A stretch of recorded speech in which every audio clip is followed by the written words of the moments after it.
আল্লাহর নবী সাল্লাল্লাহু আলাইহি সাল্লাম ইন্তেকাল পর্যন্ত কোনোদিন দুর্গন্ধ নবী পছন্দ করতেন না। যিনি কাঁচা পেঁয়াজের গন্ধ পছন্দ করতেন না, কাঁচা রসুনের গন্ধ নবী পছন্দ করতেন না, নবীজি ঘামের দুর্গন্ধ পছন্দ করতেন না। আল্লাহর নবী সাল্লাল্লাহু আলাইহি সাল্লাম যখন হাঁটতেন ওই জায়গাটা, রাস্তাটা পুরা মেশক আম্বরের ঘ্রাণ হয়ে যাইত।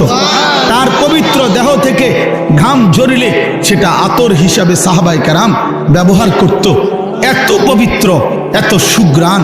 নবীজি বলতেন, তিনটা জিনিস দুনিয়াতে আমার সবচেয়ে প্রিয়, একটা হলো আতর, 1 নাম্বার সুগন্ধি, আত্মীব।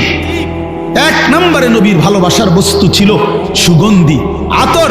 আল্লাহর নবী সাল্লাল্লাহু আলাইহি সাল্লাম, আমি এইমাত্র আমার হারিস ভাই আমার আতর নিচে এখন মানে দিছি, এখন ওনার ওই যে বয়ান করলো তোমার বন্ধু দোস্ত মানুষ, আমি আতর লাগাইতেছি, চমৎকার গ্রাম, নেন আপনার হাদিয়া দিলাম, এই যে এখন দিয়ে পড়ছি পকেটেরটা। তো বলতেছিলাম যে আল্লাহর নবী সাল্লাল্লাহু আলাইহি সাল্লামের সবচেয়ে প্রিয় বস্তু ছিল আতর, যিনি কখনোই দুর্গন্ধ পছন্দ করতে পারতেন না। এই মুসলমান, এই দুর্গন্ধওয়ালা, এই বিড়ির গন্ধওয়ালা মুখ নিয়া সেই নবী যিনি চিরদিন সুগন্ধিময় ছিলেন, তার সামনে কেমনে দাঁড়াইবেন সুপারিশের জন্য? লজ্জা করবে না? শরম করবে না? ফেরেশতা যদি ধাক্কা মারে, সর বেটা আনতে, বেটা বিড়ির গন্ধে কাঁচাই জানে, সর, তোর আবার কি সুপারিশ বেটা? তখন কি বলবেন? তখন কি বলবেন বলেন? ইনসাফ করে বলেন। এজন্য ছেড়ে দেন দুর্গন্ধময় এই বস্তু। যাদের এই বিড়ি সিগারেটের বদ অভ্যাস আছে, এটা নিকৃষ্ট অভ্যাস, নিকৃষ্ট অভ্যাস, এটা বদ অভ্যাস, ফালতু অভ্যাস। কোরআন শরীফে আছে, আল্লাহ তাআলা বলেন, জাহান্নামীদের খাবার, জাহান্নামীদের যেই খাবার, এই খাবারের বৈশিষ্ট্য লা ইউসমিনু ওয়ালা ইউগনি মিন জু'। এটার অর্থ হইল জাহান্নামীদের খাবারে আল্লাহ বলতেছে লা ইউসমিনু, এটার দ্বারা কোনো পুষ্টি হবে না, অর্থাৎ কোনো শক্তি সঞ্চয় হবে না। আবার ওয়ালা ইউগনি মিন জু', ক্ষুধাও নিবারণ হবে না। তাহলে জাহান্নামীকে যেই খাবার দেওয়া হবে এটার মধ্যে কোনো পুষ্টিও নাই, শক্তিও নাই, আবার ক্ষুধাও নিবারণ হবে না।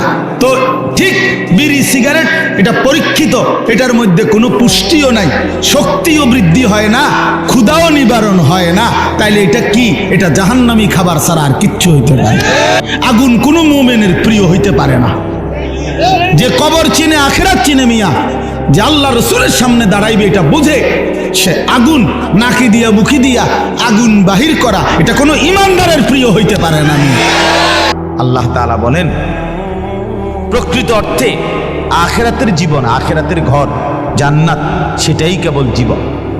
লাহিয়াল হায়াওয়ান, অর্থ হলো তাই কেবল জীবন। এজন্য প্রকৃত জীবন আখিরাত, প্রকৃত জিন্দেগি পরকাল, আখিরাত, জান্নাত। লাউ কানু ইয়ালামুন, আল্লাহ তাআলা বলতেছেন যদি মানুষরা বুঝতো, অর্থাৎ যদি লোকেরা এই কথাটা উপলব্ধি করত, কত না ভালো হইতো। যে হায়, দুনিয়া তামাশা আর খেলাধুলা ছাড়া আর কিছু নয়, আখিরাতই হলো প্রকৃত জিন্দেগি। মোবাইলের নারী, এটা কি ভোগ করা হইল? মোবাইলের ছবি, এত ধোঁকা, এত ছায়া, এত ছায়া, এত প্লাস্টিক, এটার ভিতরের যেটা, এটা তো ছায়া ছবি, এটা তো আসল নারী না। আসল নারী তো না, এটা তো ছায়া, এটা ছবিও না, ছবির ছায়া, ছবিও না, এটা ছবির ছায়া, এটা স্রেফ ছায়া। এই ছায়া দেখে দেখে আহা, যে যুবক তার চরিত্র নষ্ট করে দিল, যৌবনের সক্ষমতা নষ্ট করে দিল, তার চাইতে অপদার্থ আর কেউ হইতে পারে। ওই শিখলো কি, পড়লো কি, পরে কে কি পড়াইলো, এই বেউকুফে কি শিখলো, কিত্তে এতে স্কুলে গেল, কিত্তে এতে কি করলো, আমি কিছু বুঝি না। কি পড়লো সে? আফসোসের বিষয়। এই জন্য দয়া করে আমাদের জিন্দেগি আখিরাত, আমাদের জিন্দেগি কি বলেন? আমাদের জীবন আখিরাত। আমরা মূলত আখিরাতের জন্য মুসলমান। প্রিয় বাপ, শক্ত কথা বলছি বাবা, নওজোয়ান ছেলে তোমাদেরকেও বলছি বাপ, কিন্তু বাস্তবতা হলো এই কথাই বুঝানো যে আমাদের জীবন আখিরাত। তুমি ধোঁকা খাইও না বাপ, ধোঁকা খেও না বাপ, তুমি প্রতারিত হইও না। তুমি এই কাফের বেঈমান মুশরিক ইহুদি খ্রিস্টানদের জালে পড়ে নষ্ট হয়ে যায়। এটা ইন্টারনেট, এটা জাল, এটা তোমার মতো ইমানদার মুসলমানকে চরিত্রহীন বানাবার জাল। একদিন তোমার ফকির বানায়া, চরিত্রহীন বানায়া, তোমার শরীরের সক্ষমতা, কোমরের সক্ষমতা, লজ্জাস্থানের সক্ষমতা নষ্ট করে একদিন তোমার ফুতুর বানায়। একদিন তুমি নারী দেখতে দেখতে, ছবি দেখতে দেখতে দেখবা তোমার জীবনটাও শেষ, যৌবনটাও শেষ, আখিরাতটাও শেষ। আল্লাহ তাআলা বলছে, যারাই আল্লাহর সাক্ষাৎ চায়, জান্নাত চায়, যে আল্লাহর সাক্ষাৎ পাবে পরকালে সেই জান্নাত পাবে, যে জান্নাত পাবে সেই সাক্ষাৎ পাবে। একই কথা এটা। তো যে আল্লাহর সাক্ষাৎ চায় মানে জান্নাত চায়, আল্লাহ তাআলা বলেন ফালিয়ামাল আমালান সালিহা, সে যেন তার সবগুলো আমল বিশুদ্ধভাবে করে। কোরআন শরীফের আয়াত। ওয়ালা ইউশরিক বিইবাদাতি রাব্বিহি আহাদা, এবং আল্লাহর ইবাদতের সাথে কাউকে যেন শরীক না করে, মানে ইখলাস, শুধু আল্লাহর জন্য করে। তাহলে এই জন্য আমি অনুরোধ করলাম আপনাদের কাছে, এটা আমাদের বোঝা উচিত।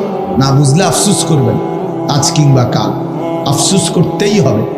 কবরে গেলেই বুঝে আসবে। লাতারাবুন্নাল জাহিম সুম্মা লাতারাবুন্নাহা আইনাল ইয়াকিন।